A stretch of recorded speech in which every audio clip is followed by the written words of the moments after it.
Great sense of joy connected to so many of the treasures we've seen. Okay, good evening, everyone. Nice to see you. And those that I don't see but are here, nice to know that you're here and listening. So I want to start with just to make a point from last class and then to carry that forward over to this one. The last class we had, which was 2 weeks ago, we're talking about basically anti-Jewish iconography and in art.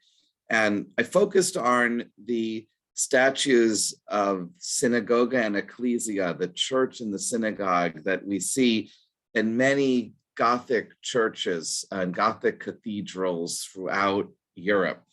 And I thought that those were worth focusing on because it's an art that's very public. So it's not something that's standing on a wall in the king's palace, which were basically the museums of the medieval times where the royal palaces. This was for everyone to see. And they were outside, sort of in the front on the facade by the entrances to the cathedral in the big square in front of the cathedral. And one of the questions I was talking with after the class last time is that, and I probably didn't explain this as well as I could have at the end of the last class, that this was not elite esoteric art. It was intended for to make a point for everyone to see, or at least that's the argument that's made, that the synagogue and church statues were in color, whereas most of the other statuary was not in color. So that drew your eyes to it. And you have the statue of the church as being regal, triumphant, and the statue of the synagogues being blinded, misguided, mistaken with the broken staff and the upside down tablets. And in some sense, that's by the entrances to the cathedral. One argument that's made by one of the art historians that I had read is that in fact, they did public trials and the squares in front of the cathedral, and that the accused would be bound to the front of the cathedral underneath the statue of the synagogue, making a very, very clear point for everyone to understand that this is someone who chose wrong, right? Who failed to go the correct way, who's a defeated, fallen person, not quite the innocent until proven guilty approach that we have to criminal procedure. This was the Middle Ages. So a reason why people refer to them as the Dark Ages. Nevertheless, the symbolism there is very potent. So one of the last points I also made at the end of the last session is that, and I started by looking at some older art where you had the early developments of the synagogue and the church images, and then how that evolves to the statues in the Gothic cathedrals in Europe. And one of the things that also changes is that at the beginning, where this art form is developing, Jews are right there. I mean, they're beginning of this was the 1200s, so the beginning of the 13th century, the Jews are right down the block, right? The Jewish street where most of the Jews live in these old medieval cities is within sight of the towers of the cathedral. It's a 5-minute walk or less. From the entrance into the synagogue, you can see the cathedral with its statue of the defeated synagogue. So there was that real proximity there. And then the 1200s is the very same period when we have the explosion of anti-Jewish violence that I was talking about the session before the last one. We have the most famous are the blood libel accusations, and then pogroms against the Jews, the assault. So this, and that was when we looked at the theory of the historian Gavin Lagmere. He argues that there's a shift in perception about the Jews in the 13th century from a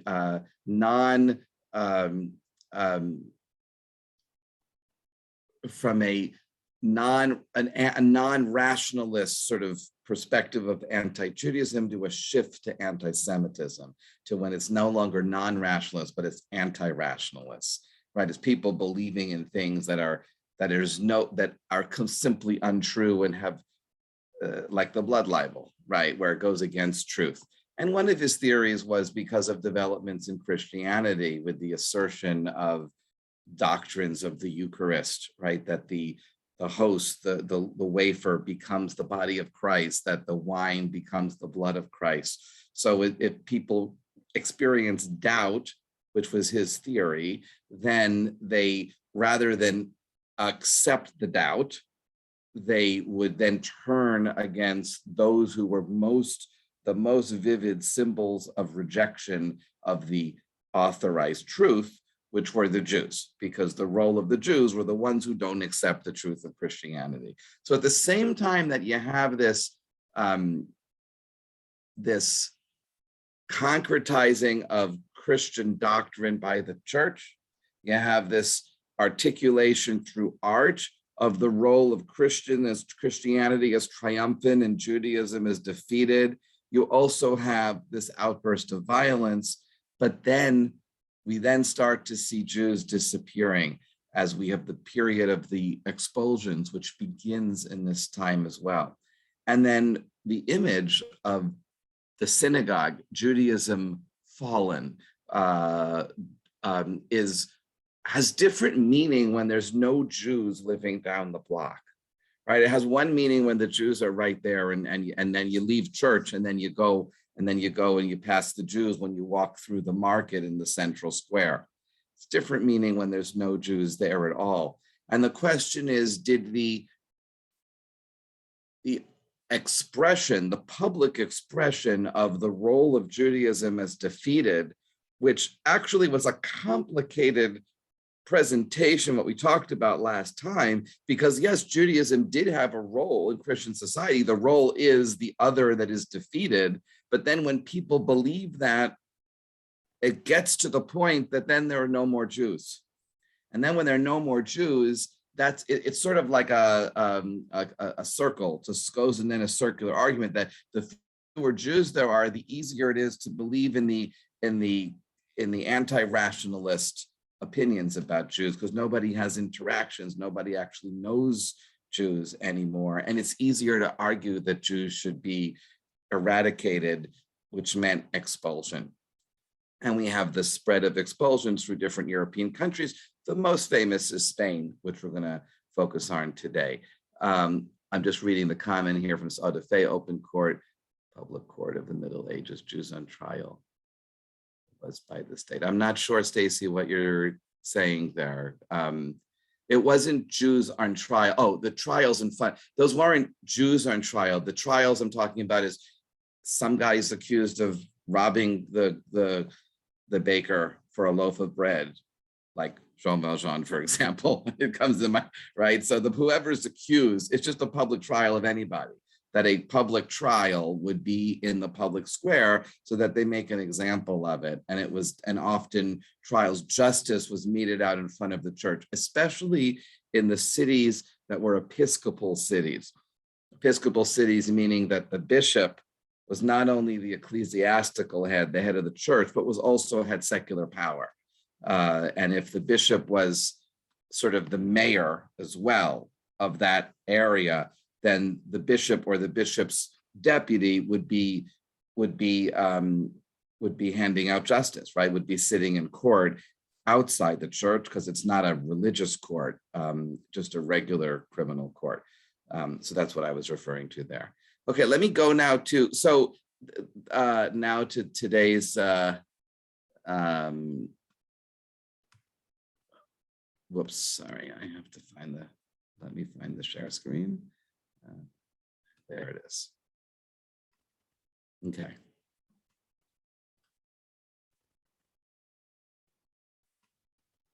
So this is where we are today. I have just a few things on the screen, and then I'm going to bring it back so we can all see each other.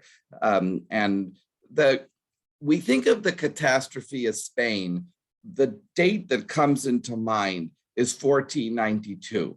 Right, 1492 is the two most important things to remember is, yes, Columbus sailed the ocean blue, but also it's the date of the expulsion of the Jews from Spain, which is the most catastrophic of all the expulsions of Jews from the different European kingdoms. Because the reason why is because the Spanish Jewish community was the most established. It thrived under the Muslim period. And after the reconquest of Spain by the Christian monarchs, it was still a very, very large, very well-established Jewish community there that numbered in the hundreds of thousands. And when the expulsion decree comes in 1492, which we'll get to again at the end of today, it's estimated that maybe 200,000 Jews converted, because the choice was convert or leave Spain, and up to 100,000 were expelled. So just the numbers and the displacement was so much greater than any other place. In Central Europe, Jews would be expelled from one place and then go to another place. And that's the idea of the wandering Jew. In France, multiple expulsions coming back in. There was an expulsion from England that lasted, but Jews were able to be in France. And so it not that they weren't tragic, but that nothing compares to the extent of the expulsion from Spain. Now, when I've taught about Jewish expulsions before, I used to give really an economic, political explanation of what was going on there. And following many other historians, I did this in other lectures that I done at Temple Israel. I've talked about the role of the Jew as the money lender, which is the area of the economy where the Jews were permitted to engage, and that the Jews were invited in because the ruler and others needed capital, so the Jews lent the capital. And then Jews were disliked because who likes their lender? Because you have to make payments with the debt service with interest, and if you can't make your payments, then your collateral is seized by the lender. The reason why it's often argued that Jews are expelled, and this is a major argument by one of the historians of the Jews in France in the Middle Ages, is it depended on the economics of the royal court, that when the king was fighting a war, for example, and needed to raise a lot of capital, that's when the king needs the Jewish moneylenders. And then after the king fights his war, he's now fulfilled that. Now has to govern, and after the war, and now he's faced simply with paying back the moneylenders, right? To paying for the war that he borrowed in order to finance his army.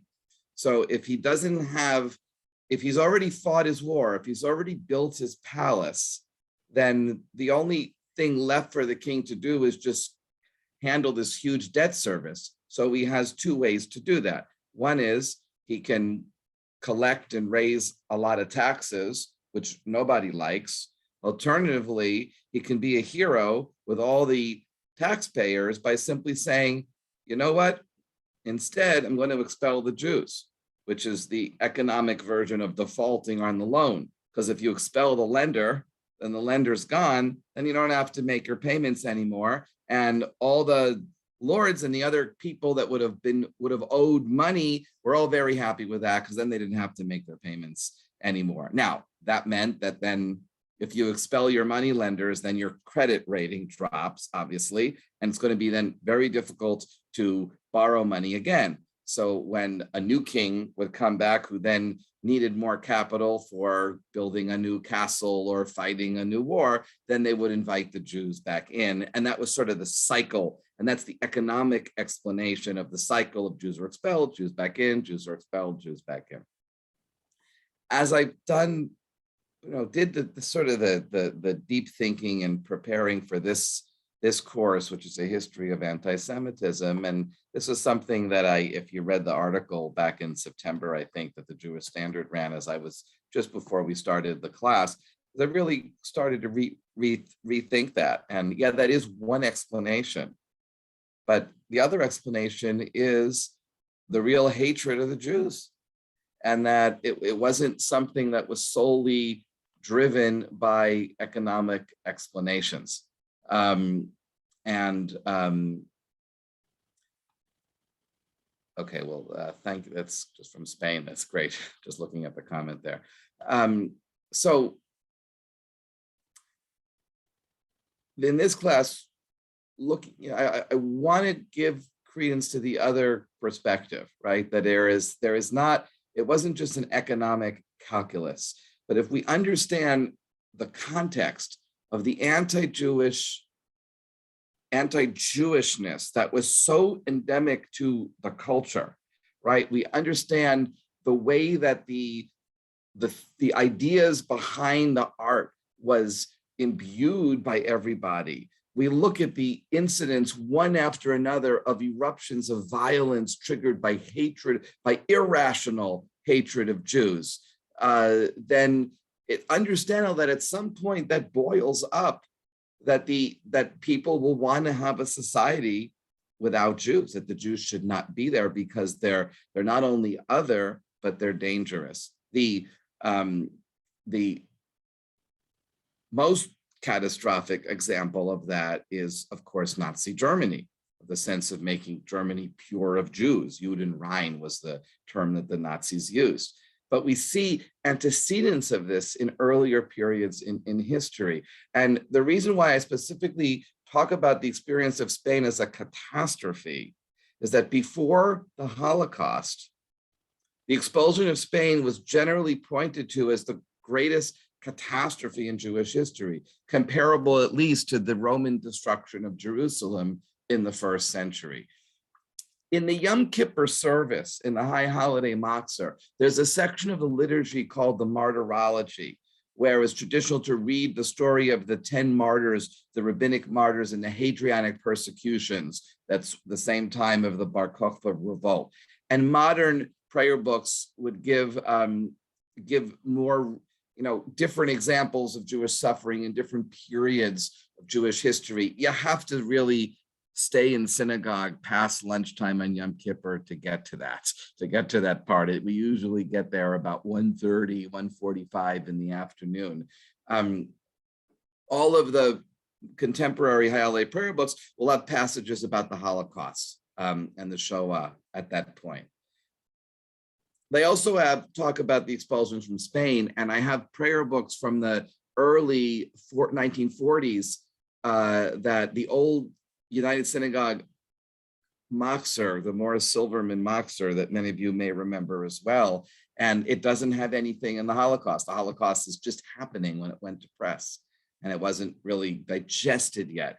But instead, it has passages about the suffering and the expulsion of the Spanish Jews. So this was the catastrophe, and it's important to understand that there's more than one catastrophe. And part of the project or the goal in this series is to understand, is there an arc, is there a wider story of all this anti-Jewishness, the anti-Semitism, and the suffering. So the catastrophe in Spain, though, does not date to 1492. It dates 100 years earlier, to 1391. 1391 was when there was an explosion of violence against Jews in Spain. And this is from a description by Reuven, the son of Rabbi Nissim of Gerona, is a famous rabbi. His son wrote this, so it's a contemporary description of the attacks in the summer of 1391. I'll read it here. Wail holy and glorious Torah, and put on black raiment, right? Mourning, clothes of mourning. For the expounders of your lucid words perished in flames. For 3 months, the conflagration spread through the holy congregations of the exile of Israel and Sfarad. Sfarad is the Hebrew word for Spain. The fate of Sodom and Gomorrah, of total destruction, overtook the holy communities of Castile, Toledo, Seville, Mallorca, Cordoba, Valencia, Barcelona, Torrega, Girona, and 60 neighboring cities and villages. The sword, slaughter, destruction, forced conversions, captivity, and spoliation were the order of the day. Many were sold as slaves to the Ishmaelites, that means the Arabs or the Muslims. 140,000 were unable to resist those who so barbarously forced them and gave themselves over to impurity, which means conversion to Christianity. That's what impurity refers to there. So this is a description of the vast suffering. So what it does record is that, now whether this number is inflated or not, it probably is, but we don't have any, can't say what the real number is, but this is the forced conversions, that there, according to Reuven ben Rabbi Nissim, there were 140,000 Jews who were forcibly converted to Christianity. This is what's called the conversos, right? The ones who converted. And then it's the origin of the distinction between, in Spanish history, between the old Christians and the new Christians. The old Christians were the ones who were Christian before 1391, and the new Christians were Jews who converted after 1391. And then we're going to spend time, I'll say, talking about the Inquisition. What the Inquisition is the investigations of new Christians to determine whether they are authentic Christian or whether they're really Marranos, which means they're secret Jews, is what that term means. Now, but before we get to that, the suffering continues. So 2 years later, this is St. Vincent is the authority who's writing this passage here at the time of King Juan. And it's his description of these were rules that were put into place in the wake of the destruction and the forced conversions. Spain worse than the other Catholic kingdoms, such as France and Italy. The question there, Eric, is what are the historical conditions that made Spain worse than the other Catholic kingdoms? I think it's worse because the Jews were that much well established. They were much well established, so the hit was felt more. The catastrophe is felt more. It's the best answer I can give. But there's also something new that develops there that we'll see. But let's look at this. So he says Jews and Muslims, and by the way, the historian David Nierberg, he points out they always include Muslims in the policy, but it's usually about Jews. There were many more Jews than Muslims in Spain at that time. Should be separate, not among Christians.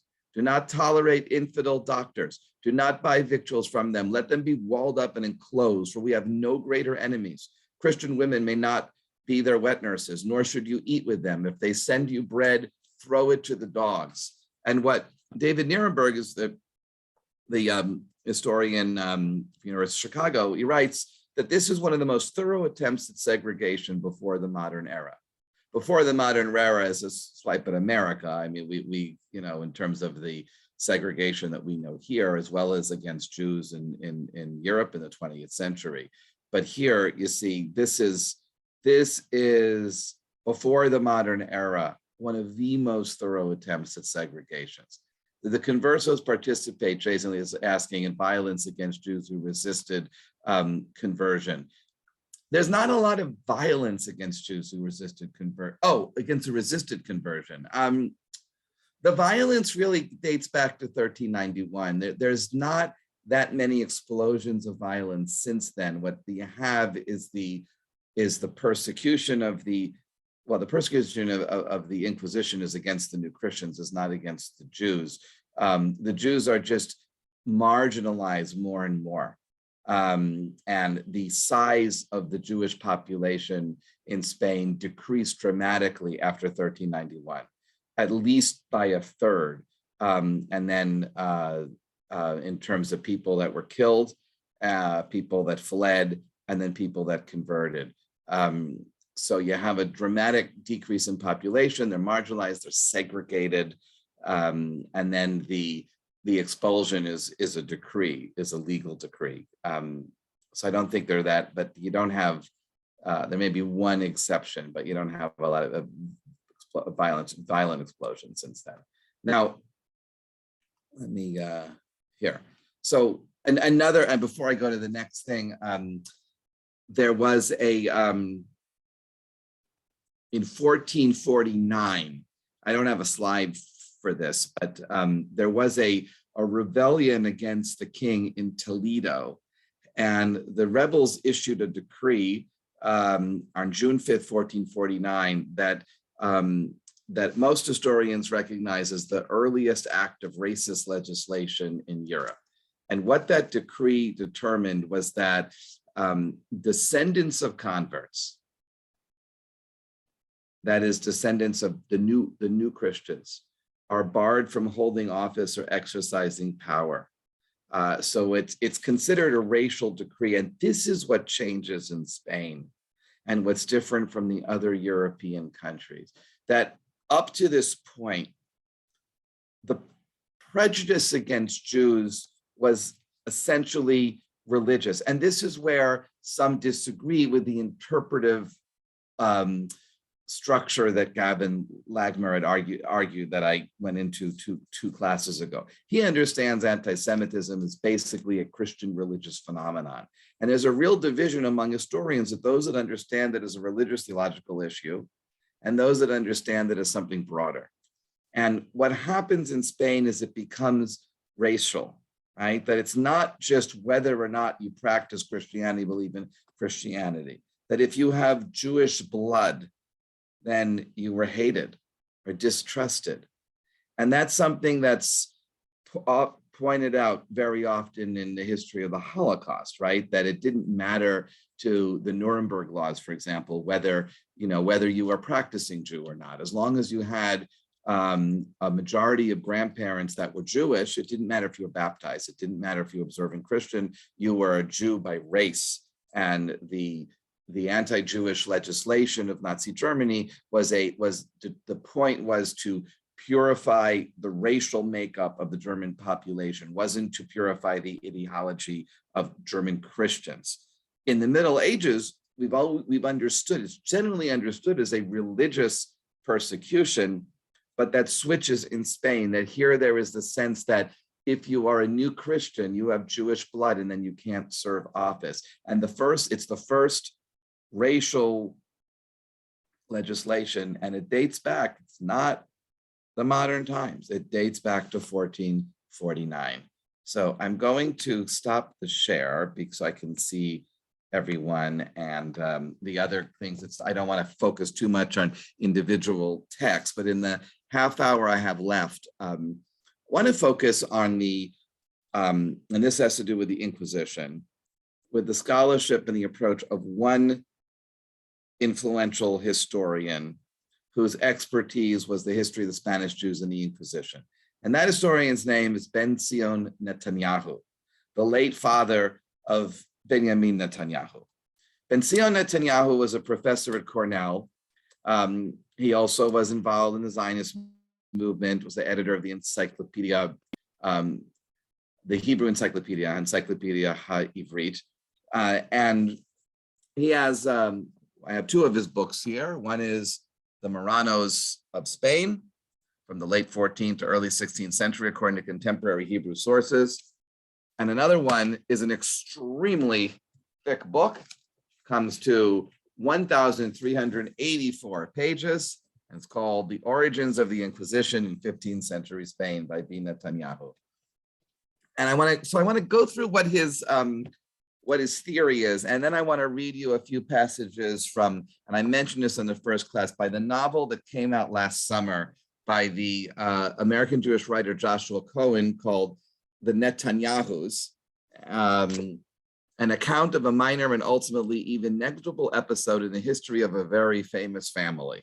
Right, so this is a contemporary novel about Ben-Zion Netanyahu, and Bibi Netanyahu plays a very disturbing role in the book too, although as a young boy. So we'll get to that at the end, but I want to read you from Professor Netanyahu's books first. So on his book on the Marranos, and this is his main thing, he says that the standard approach to the history of the Marranos was that after the anti-Jewish violence and attacks against the Jews in 1391 in Spain, you have, as we saw from that passage, you have 140,000 Jews who are forcibly converted to Christianity. The standard understanding was that they are secret Jews, they are crypto Jews. And in secret, they keep their Judaism alive.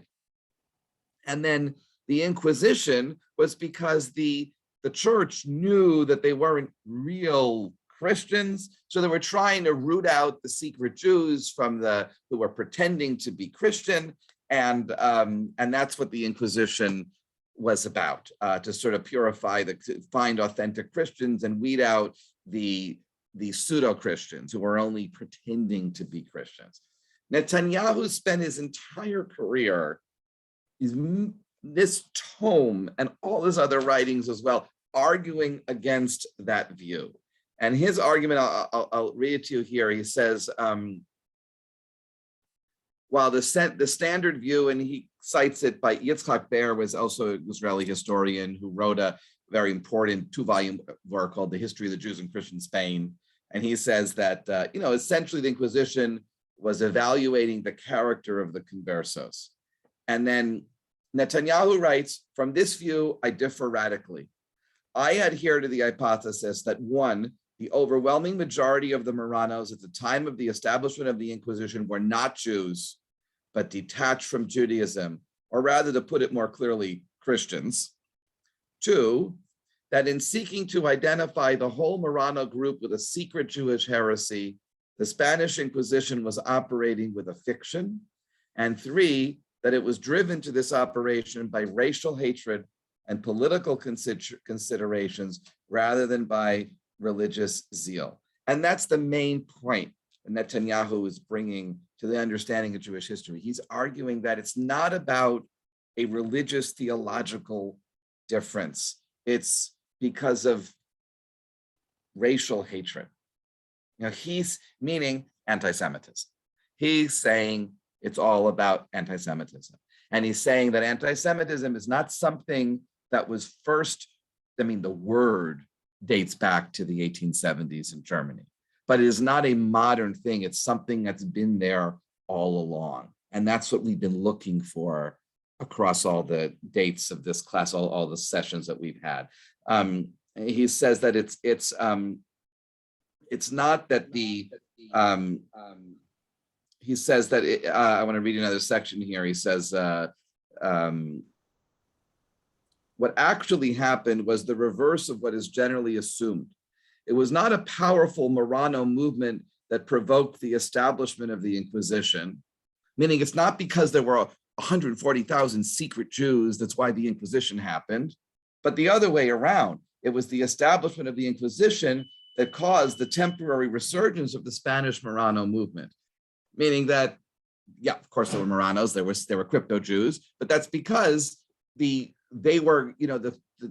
authorities were looking for Judaism, and if you look hard enough, you eventually find something when you look hard enough for it. You think about the trial, the McCarthyism, right? That if you look hard enough for communism, you'll find it, right? If you look hard enough. So I'm going to read you a few more now. Things that I took out of this large tome here. He writes, why did the Inquisition attack so fiercely a community that was sent? So what his approach is he looks at the Jewish sources for the new Christians. First, he looks at Jewish responsa literature about conversos and whether, because there were how Jewish legal questions that came up. And what he found, and he said this was the beginning of his research, the beginning of his career, that he was surprised at, was that from the perspective of halakhic authorities in other places in Europe, the conversos were not considered halakhically Jewish. And he was surprised at. So then he looked, so that's the Jewish sources.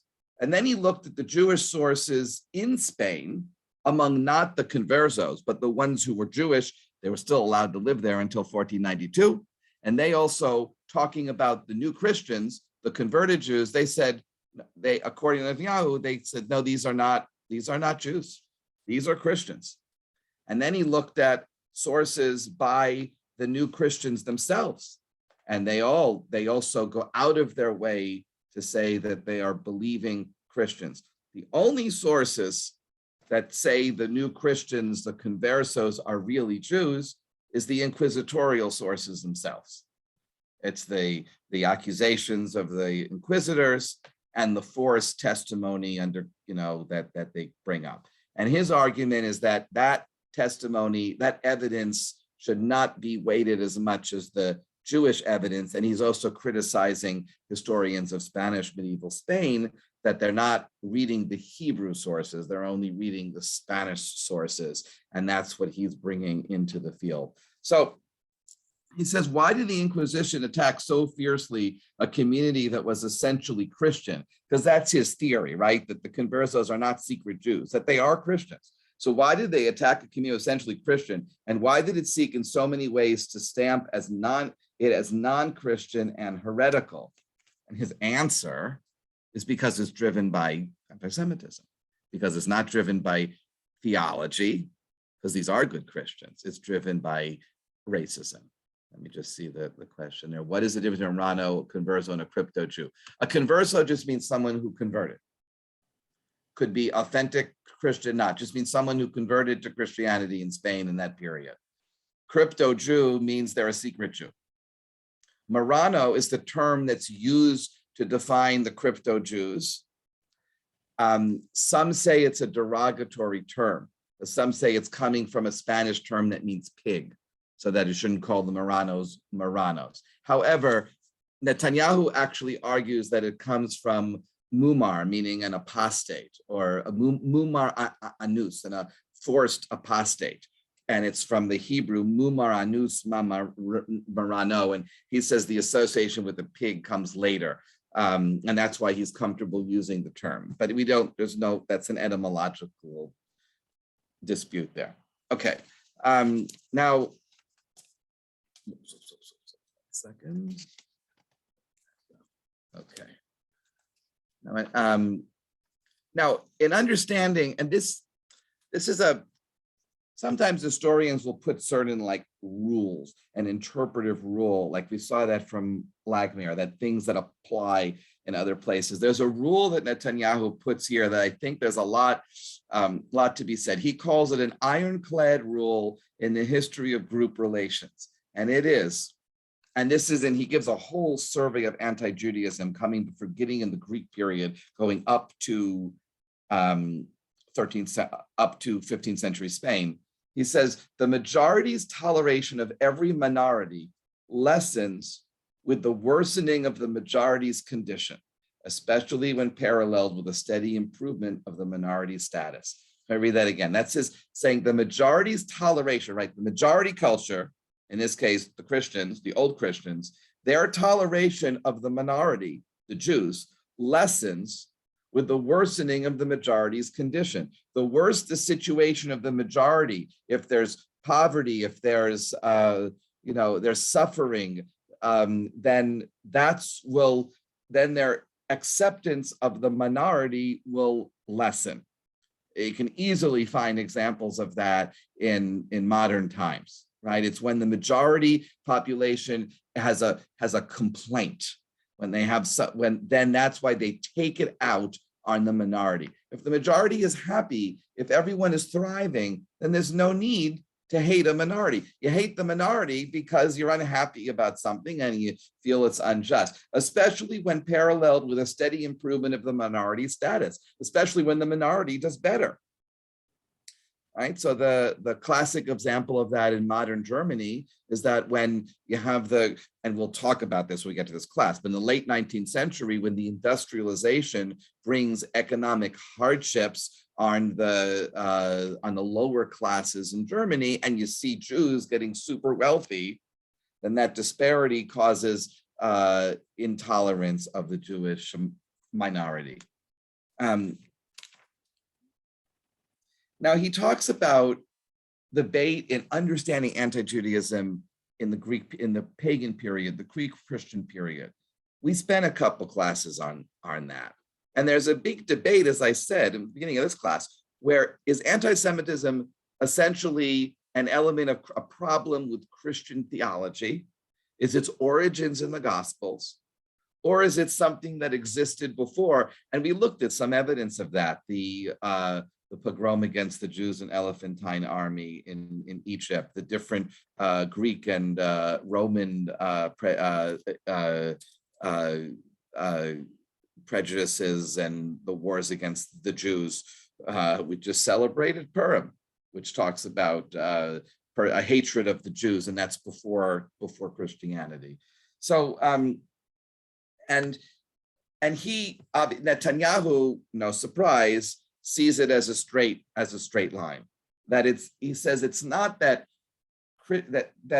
Christianity and the Christian anti-Judaism is only a new version of something that was there before. He writes, the Jewish question in antiquity was produced by essentially the same factors that fashioned it in later times. The anti-Semitism in the Christian period was fundamentally a continuation of the anti-Jewishness that preceded it, and that the origins and manifestations of both phenomena were fundamentally the same. And then elsewhere, Christian theology did not create or initiate the hatred of the Jews that saturates its teachings. It was, on the contrary, created and shaped by it. The instinct of hatred was simply hardened into a doctrine that constituted the foundation of the new religious edifice. His argument is, it's not that that Christianity has this built-in anti-Jewishness because not all the Jews accepted Jesus. He's saying that the anti-Judaism in Christianity develops because it's just one more manifestation of anti-Semitism. And this is where, when I get to the Joshua Cohen novel, say this is the dark side of Netanyahu's approach, because he understands all of Jewish history, everything that happens to the Jews through the lens of anti-Semitism. And again, if you look, just as if you look for crypto-Judaism, you can find it. If you look for anti-Semitism, you'll find it. And Netanyahu finds it. So let me go just a few more short passages here.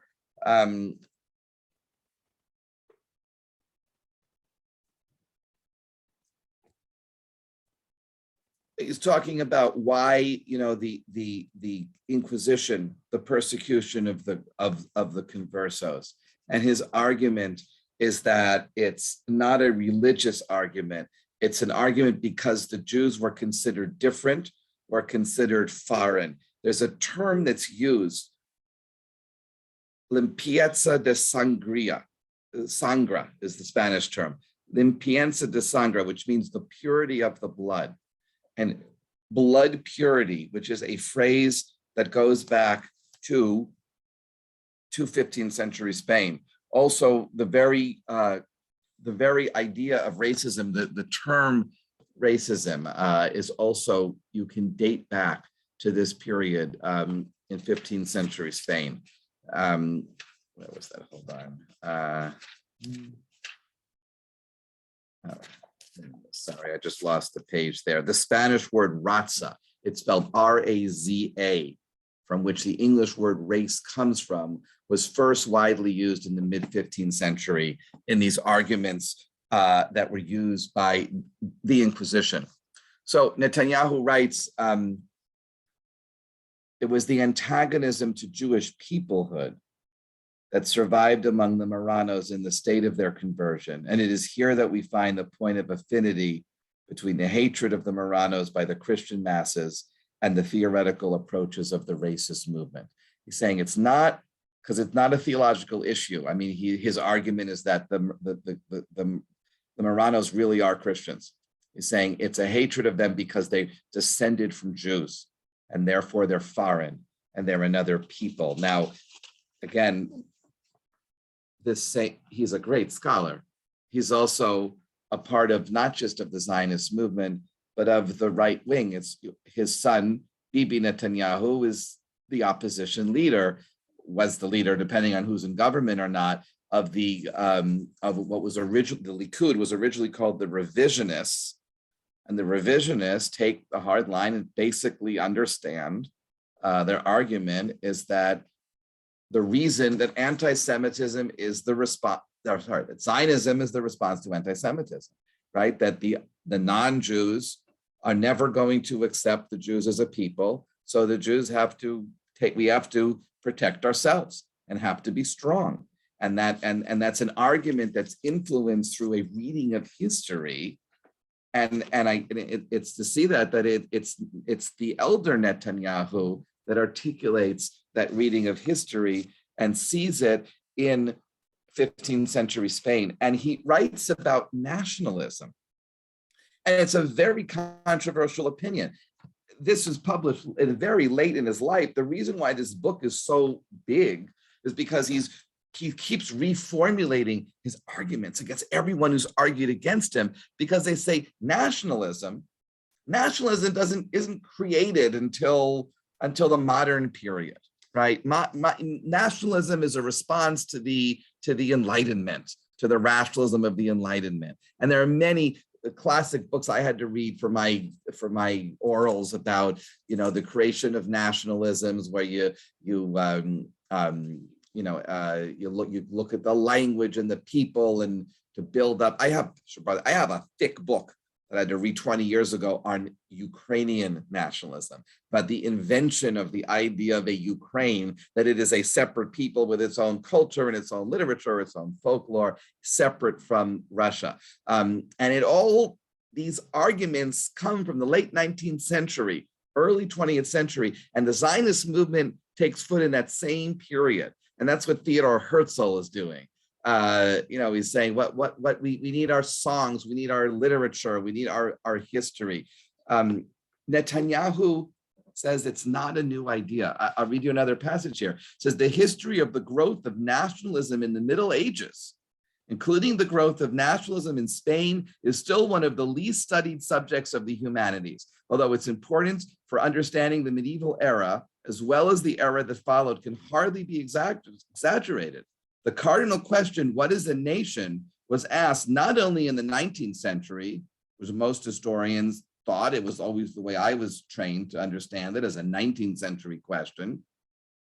He says it was asked already at the beginning of the 15th, and in all probability even before. And in dealing with this query, okay, and then he says and he actually cites a statement at the Council of Constance in 1417, where there's an English delegate that says that the essential elements and signs of nationhood were either a blood relationship marking a people off from others, coupled with a habit of unity or a peculiar language or a territory where it serves as the people's dwelling place or homeland, but not necessarily the political divisions of a kingdom. And he concludes, he says that the struggle against the Jewish race was felt as a struggle in Spain, as a struggle against a foreign nation, which had usurped the positions of the nation's true sons and must therefore be banished or destroyed. And the last quotation I have from Netanyahu, then he talks about the expulsions. And actually, let me show you, I had one more screen to look here. Here we go. So this is sort of a map here of the various expulsions by year from the various different countries and where the Jews went. You can see Jews expelled from England in 1290, from France 4 times, 1182, 1306, 1321, 1394. People say different places in Central Europe. Spain is 1492, Portugal is 1497. From Spain is the lot, and Portugal, those are the most significant in populations. You do have a Sephardic, now Sephardim means Jews from Spain and Portugal.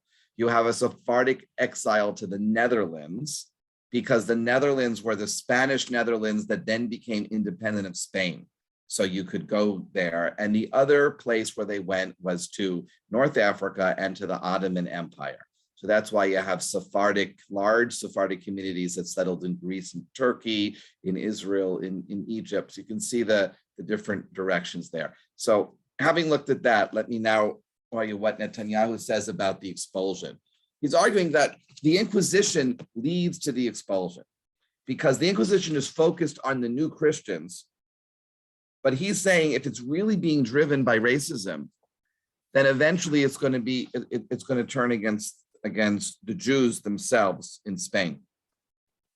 He writes, the expulsion of the Jews from Spain was brought about by essentially the same factors that caused their expulsion from England and France and other places in Europe. It was caused by the completion of historical development that began with the king's support of the Jews against a popular opposition, which was originally minor and ended with the withdrawal of the royal support, when that opposition became intense and widespread and assumed a revolutionary character. In Spain, the king's support of the Jews lasted longer than anywhere else, but when Ferdinand and Isabella came to power, Jewish history had run its course. If the kings listened to the Inquisition's counsels and paid high regard to Torquemada, the Grand Inquisitor, it was because they knew that Torquemada and the Inquisition represented a movement too strong to ignore and a popular sentiment too deep to trifle with. So that goes back to what I said at the beginning, when I used to explain these expulsions as being driven by sort of rational economic calculuses of the leaders. Here's a very, very different explanation that is driven by the leadership basically gives in to the growth of the popular hatred, and which we call anti-Semitism there. You said one comment, I did not see expulsion into out of Ashkenazic lands. Oh yeah, no, there were plenty of Ashkenazic lands there on the expulsion. Everything else, Eric, is Ashkenazic. It's not Spain or Portugal. England, France, Germany, Silesia, Austria, Hungary, Crimea, those are all Ashkenazim. Okay. You don't mind me asking a question? I see the expulsions out of France and Germany, but the only arrows into were coming from England. So I'm a little curious about those. Going into, well, when they go out of Spain, you go back into Spain when they're allowed back in. You go from Portugal to the Netherlands, and that's, well, Ashkenazic, it's basically Ashkenazic. You have from Germany to Poland. So that's within Ashkenazic area. So it's when you leave one country, you go into they just went to the neighboring country. How it spread there.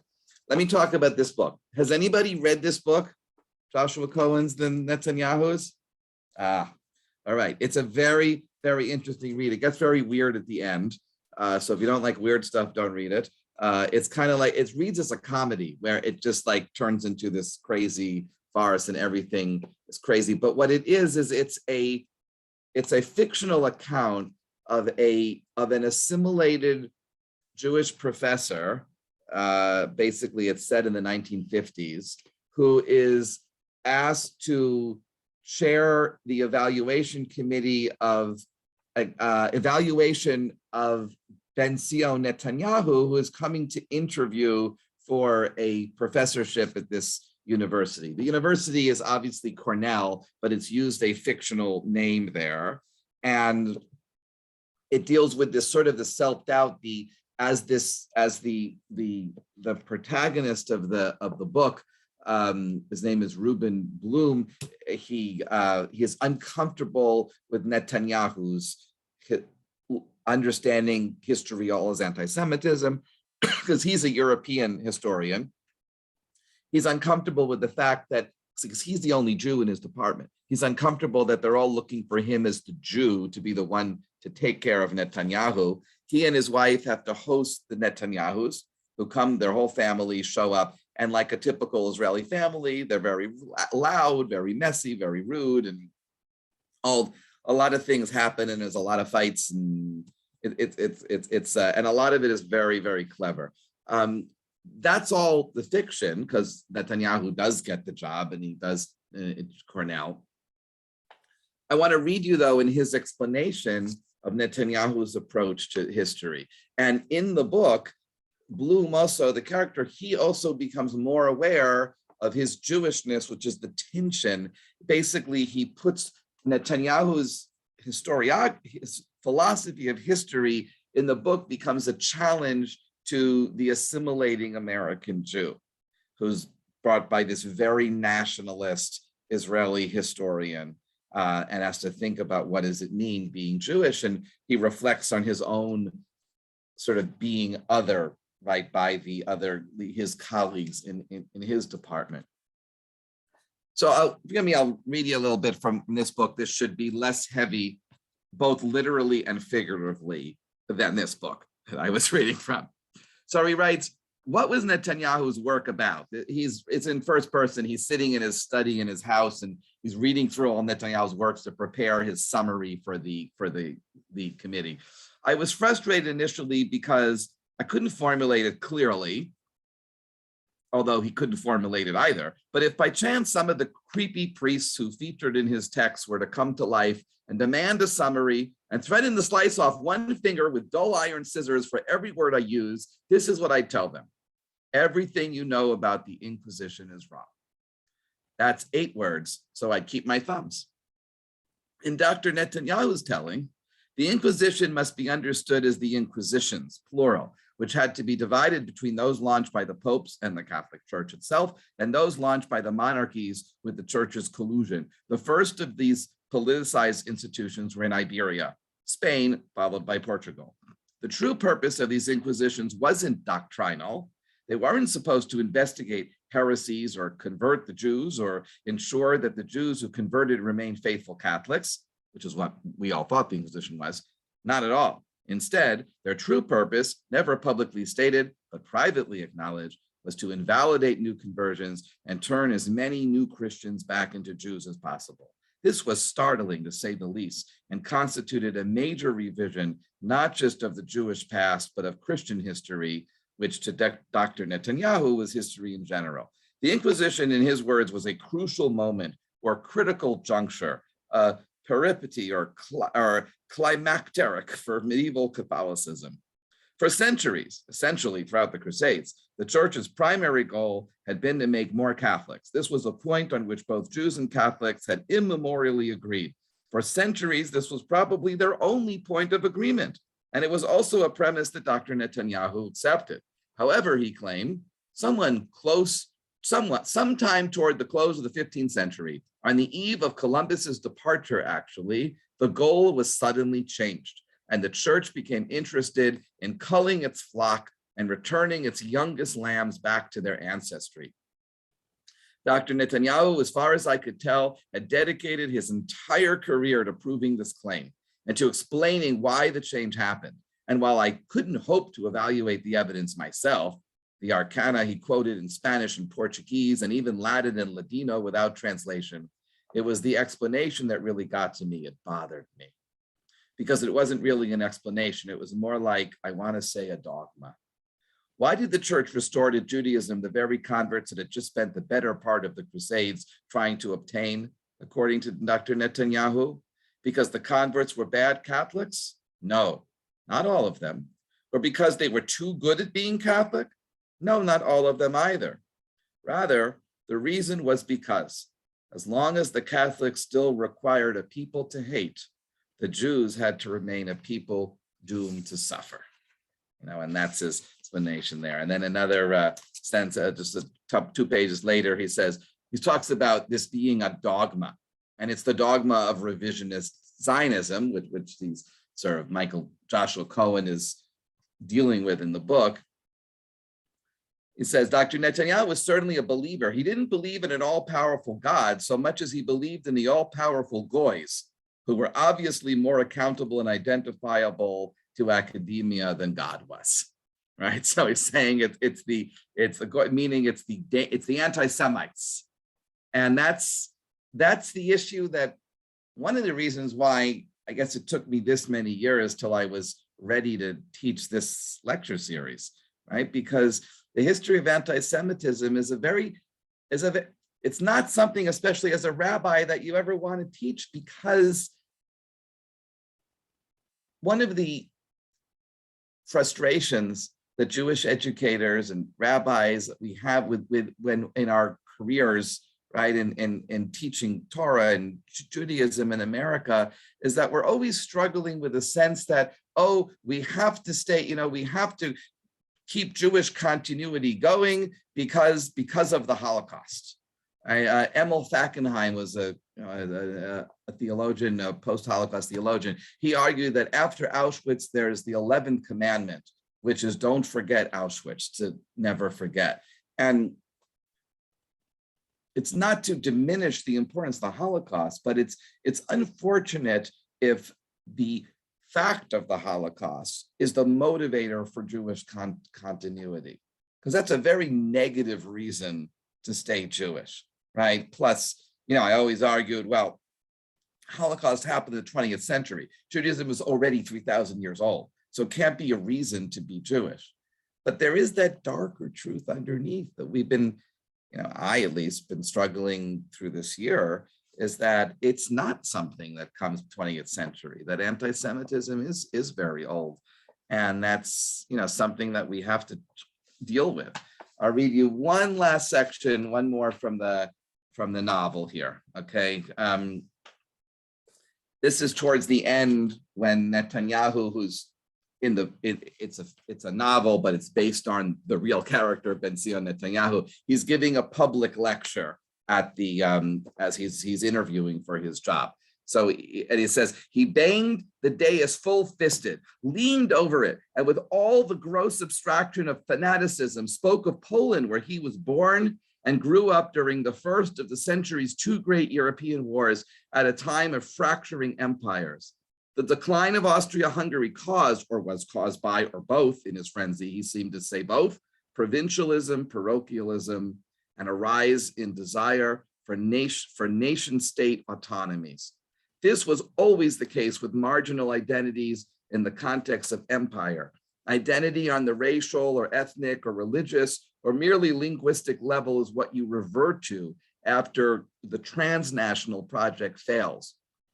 Only after you can no longer conceive of yourself as a citizen of Austria-Hungary and as having been dignified and elevated by that citizenship can you begin conceiving of yourself as, say, a Pole, a Czechoslovak, a Romanian, a Bulgarian, or a Zionist Jew.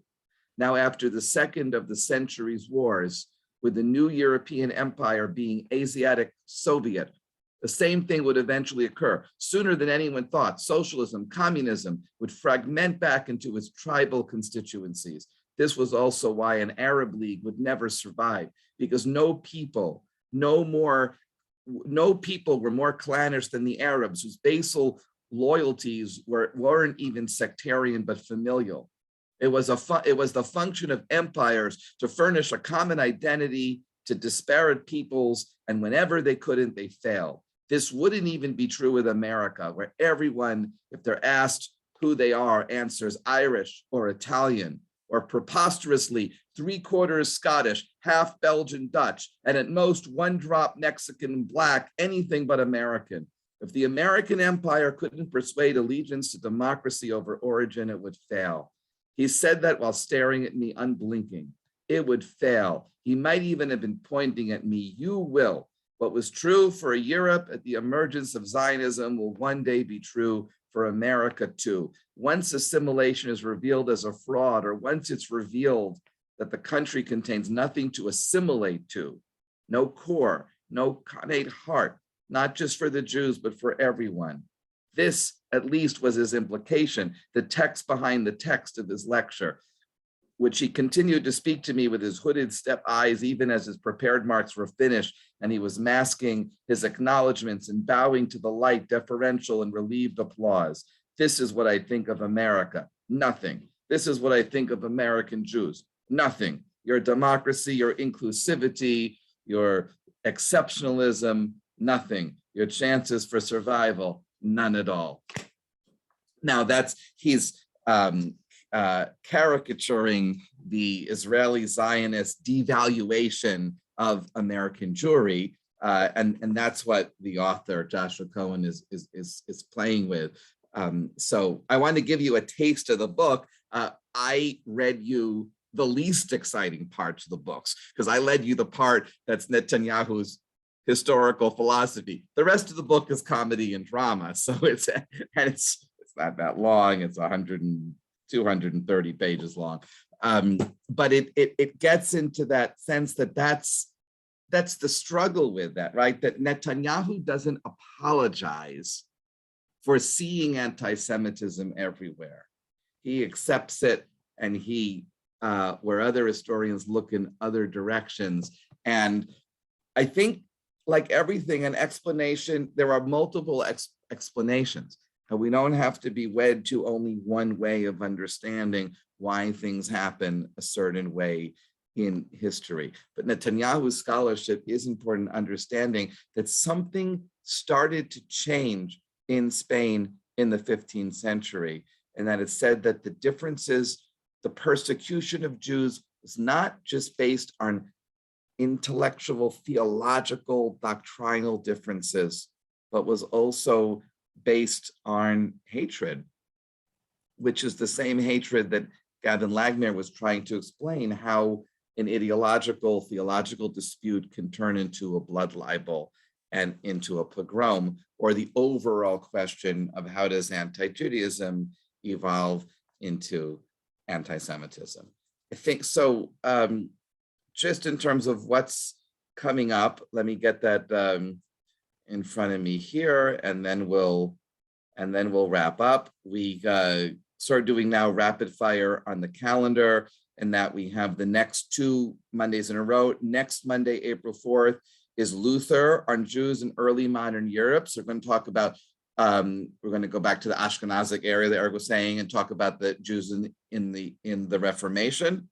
And then on April 11th, anti-Semitism in the industrial age. Then we're going to make our way up through the 19th century, which was actually where we started the class, because that's where the term anti-Semitism comes through. We then take a break for Passover. And then we have April 25th is a legacy of the Holocaust. May 2nd is Zionism in Israel. And then the last class, which is the last Monday before Memorial Day, is anti-Semitism in America. And this kind of set it up. Now, Joshua Cohen's book is important for understanding sort of also the really more about assimilation in America than anti-Semitism. But if I did whet your appetite to read this book, try to read it before our last class, because I might come back to it then. Thank you. Any questions before we close the night? We got a few in the text. So the text questions were very good as they came along. Great to see everybody. Thank you.